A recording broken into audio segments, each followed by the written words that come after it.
It's day 2 in the Magnus Carlsen Chess Tour Finals. Yesterday, Hikaru struck first, winning 2.5 to 1.5 in the first 4 rapid games to take a 1-0 lead. Given that this is a best-of-7 series, the players go at it again today. Magnus has white, not much more to say. And we have a Queen's Gambit declined with Knight c3. We've seen this throughout. Before, Hikaru was playing bishop to e7, and yesterday he played this dc4, e4, b5 system. There was a crazy game that ensued, so Magnus must have thought that his preparation was up to the task and he had the best winning chances. White goes e5, knight d5, and here, yesterday Magnus played a3, bishop e2 is the main line. Here he plays a4. Now, from this point forward, there's a few games in the base, but after Hikaru plays queen d7, there are no longer any games in the base. The idea of queen d7 is to keep an eye on this knight so that white cannot just play a5 hitting this knight, because if you push, that knight is simply lost. It's simply a free knight, and you do get a knight back for it, but that's not what Magnus wants. Bishop e2, knight c6, castles, knight a5. We saw this yesterday. Hikaru pops the knight out to a5 so that it continuously guards this pawn and enables this knight to move to the center. We get knight g5 and knight e4. Very common maneuver for this system. Now that Magnus has castled, he is able to move pieces multiple times, which is normally not recommended in the beginning of the game. Bishop b7, and now knight c5. Making this trade is pretty good for Magnus, because he gets the bishop pair, which is known to give a decent position. And now here, Magnus shows you the real hidden idea of the move a4. And it's quite funny. It's rook a3. Now again, this looks like a beginning player who just wants to show you that they know that the rook goes up and over, but this is actually kind of annoying for Hikaru. I mean, this rook is about to arrive and attack the king side. So Hikaru kicks the knight out and then plays knight e7. So far, this has been all computer preparation. I'm assuming that because at the time of the game, they played these first 16 moves almost instantly. Very little thought.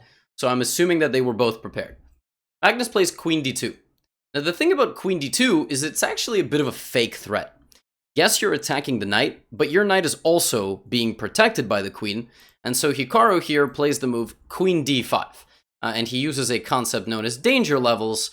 Danger levels meaning that you don't need to stop the threat of the opponent if you can make an even stronger threat, and so he makes a threat down to g2. Now here a move like bishop f3 looks logical because it hits the queen and the bishop, but it doesn't really do anything, because the queen takes the pawn, guards the knight, and this is all guarded, so white actually doesn't win anything. At this moment, Magnus thought for 11 minutes, and he played rook g3. After queen c5, yes, g7 is hanging, but then there is the brilliant move long castles, and all of a sudden it is white who is losing material.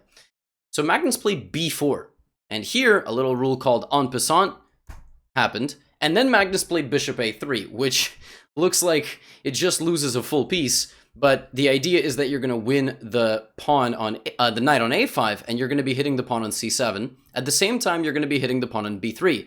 Which of those two pawns for black is more important?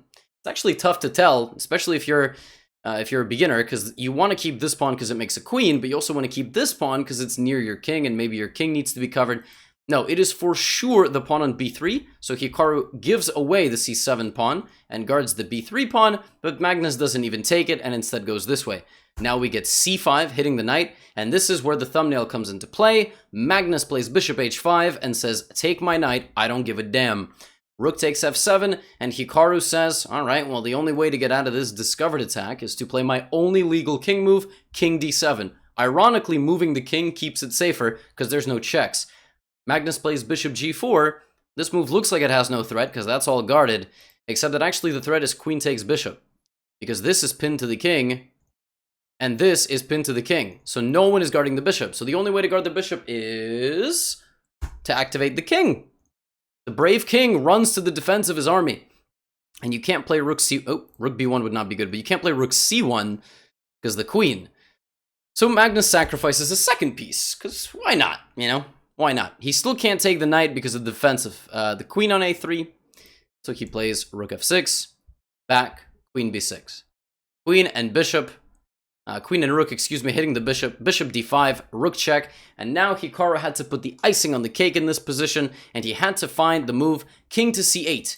The idea being that after rook takes d5, which again, you're sacrificing another piece, and if you play something like queen e6, the king goes to b8, and now you don't have a check. And as long as black escapes the checks here, black should be winning. Black will bring the rooks and win the game. Instead, Hikaru played king e8, and in this position, Magnus is not trying to take the knight. He's actually trying to give checks, forcing the king out this way, a repetition, and we thought that this was it. We thought we were going to get a draw until Hikaru played the move king f5 with a minute on the clock. Completely insane game, and Magnus takes the knight on d5. Supercomputer here was showing some ridiculous forcing draw variations. I'm not even going to kill your time getting into them, but Ceci, obviously, is the engine that everybody watches, was saying that if you take the knight, in this position, you can somehow take the pawn and bring the rook, and between the combination of those two moves, this king will never find shelter, because the king needs to really hide in the corner, and it can't. And in the game itself, Magnus didn't take or play rook e1, he played a check, because that seems natural, the queen attacking the king, but Hikaru found a way to hide the king behind the pieces, activate both rooks, and it was in this position that Magnus Carlsen resigned because he's simply out of resources. Once the rook is activated, along with the pass pawn on b2, things are looking good for Magnus, and an easy win for Hikaru, taking a 1-0 lead, again winning with the black pieces. It seemed like he was on top of the world, and he was cruising to a victory. In the second game, nothing happened. Literally nothing happened. It was a Spanish by Hikaru, Magnus switching it up yesterday from a Sicilian, going for a Berlin defense. Now here, you can play the anti-Berlin with d3. A lot of the beginning Spanish players, you can also just play knight c3. You could just play the 4 knights. But Hikaru enters the Berlin, and here the main line Berlin defense is dc6, bishop c6, dc6, and this position. So this is the main line Berlin defense, surveyed many times, originally really between Kasparov and Kramnik in their World Championship match, but recently with everybody. I mean, everybody's playing these systems and there's different setups. Instead, Hikaru plays de5 and for a temporary sacrifice of the bishop, he has a4. And this is a pretty well-known draw.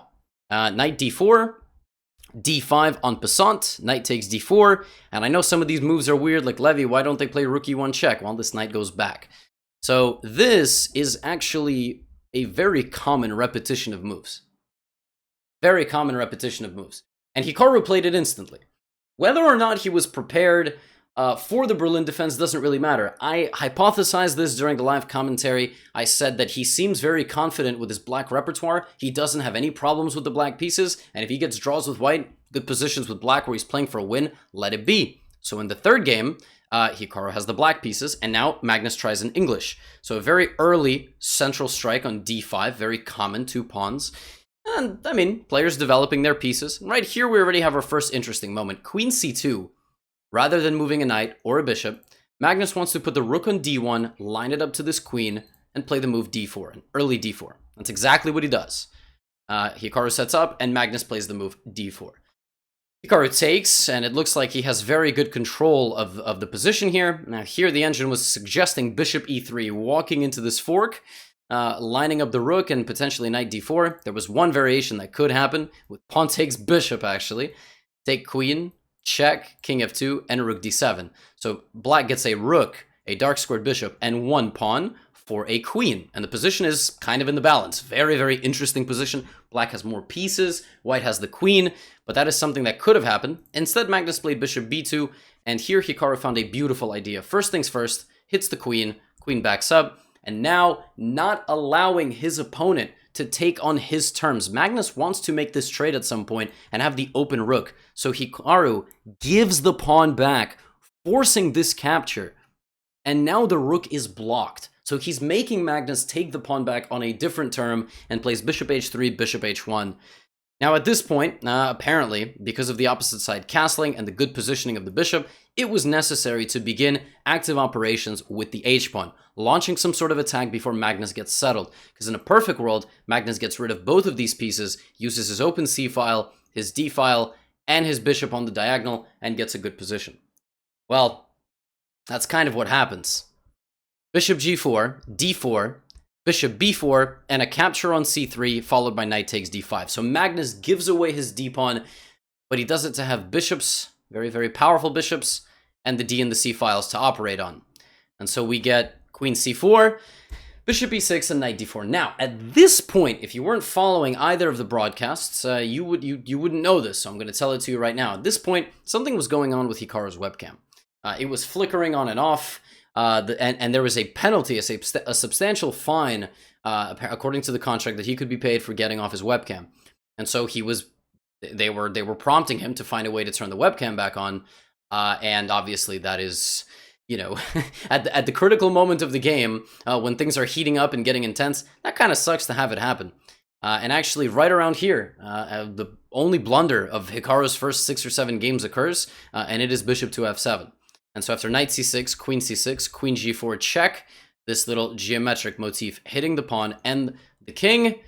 And now Magnus doesn't even take the extra pawn, because that would open up the h-file. Magnus gets back, consolidates, and I think right here is the next instructive moment. He trades both rooks. He just gets the rooks off the board, and he's got queen, 2 bishops versus queen, bishop, knight. But the big thing is this broken pawn structure. If you can win one of these pawns with this open king, and yours is very safe, you're going to be happy, and you're going to win a nice game, and that's exactly what happens. So watch as he keeps up the pressure. Bishop back, constant looming threat of the queen, not to mention bishop takes f6 could be a threat in the future with the queen coming in on the fork. Right now it does not work, but that is something to keep an eye on.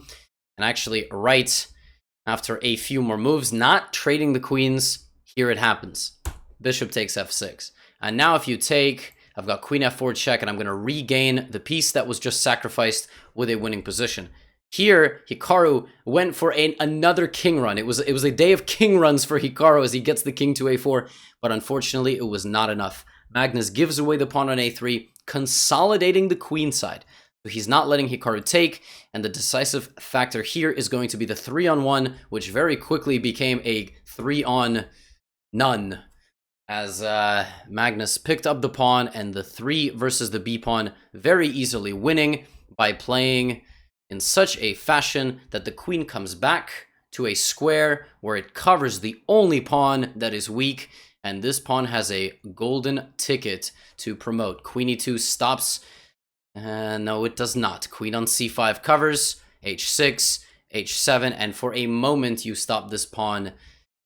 But after the check, there is nothing, and Hikaru resigned, because after king b2, queen a8, you cannot stop the pawn, and you cannot give a check on this diagonal. So that is the end of the game.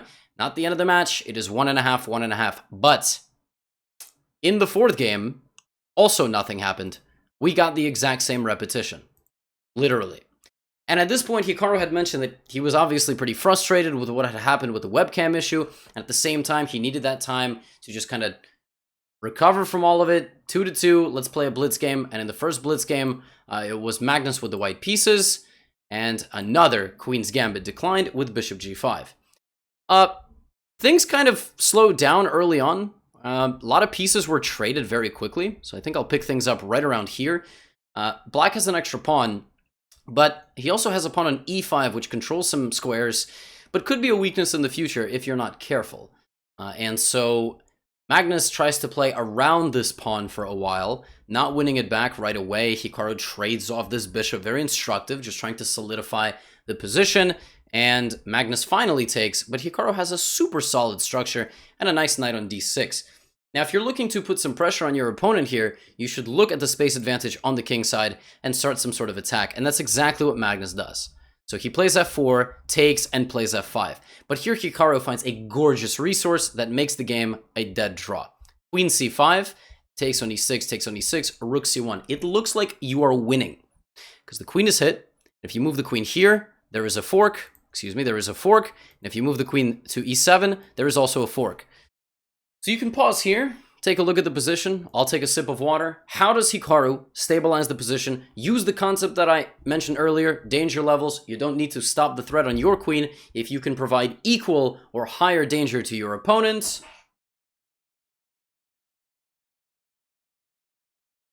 Correct, that move is knight to f6. A gorgeous move. Because even though you can take, I will then take your knight. I now have 2 attacks. If you take me here, I take you here. This is under attack. This is under attack. Not a good situation. And so the players traded off into an endgame. Hikaru found another very accurate move, not just taking back and giving this pawn away, but rather moving the rook out of danger to defend. And even though Magnus gets to hang on to that g7 pawn, the rook jumps in, and the endgame transforms into one that features this 2-on-1. I know I went through that very quickly, but the moves are not super important. What's important is that you understand that king and 1 and a rook versus king and 2 and a rook on the same side, especially when the defensive side is so active and cutting off the king, is a draw. The rest of the game was about 30 moves long, but this is not a separate endgame video. Maybe I will make that later. But this game was drawn, and so Hikaru had the white pieces in the final round.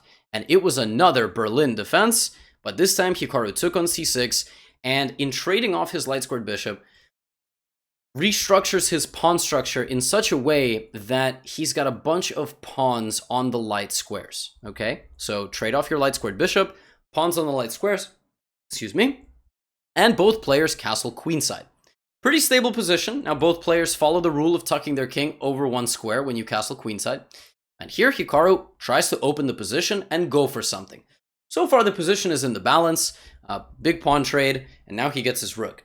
Once he gets the rook here, the rook doesn't just have pressure on this file, he also has pressure on potentially swinging over this way and hitting the a7 pawn. But Magnus immediately trades off the active knight and trades off a pawn, opens up a file for his rook, and this game did not go that much longer actually. He plays queen e7, sidestepping the pin. Hikaru plays a devilish move, queen a4, which sets up a potential discovered attack in just a few turns. This rook can go to e4 or even take on d6 in devastating fashion, so Magnus plays b6 to block out this bishop. Hikaru jumps into c6, and Magnus plays a very straightforward move, bishop e5. And here during the broadcast, I was very perplexed because I just thought you go captures, captures, captures, captures, and then it's just equal. I mean, maybe you play king c2, I don't know. Like, it's the queen does not have an entrance point, and the players just shake hands and we go to Armageddon. But then Hikaru played rook d7, which I, like, for a second I thought was a mouse slip, because after rook takes, it looks like you're pressuring, but the black queen jumps out to b4, and there's a mate, and there is this, and even though you can't go rook h1 because of the queen, all of this is a possibility, and not to mention these two moves. And actually the defense fell apart very quickly. Here Hikaru played bishop d4, and if you take, of course, you are the one to get mated, because again, this bishop is covering c7, but Magnus played bishop d6, Hikaru backed up to e4 to cover queen e1, and here there's a gorgeous move that ends the mini-match. You can try to pause and find it.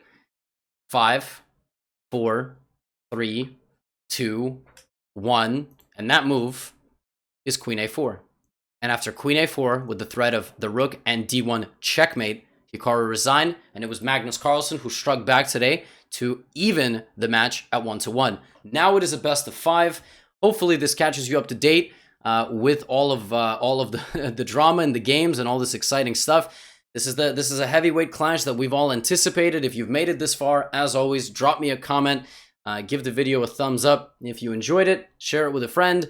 A lot of useful links for all of you in the description. If you enjoy how I present, there are openings courses. There is a Discord, almost 5,000 people. The number just keeps on growing.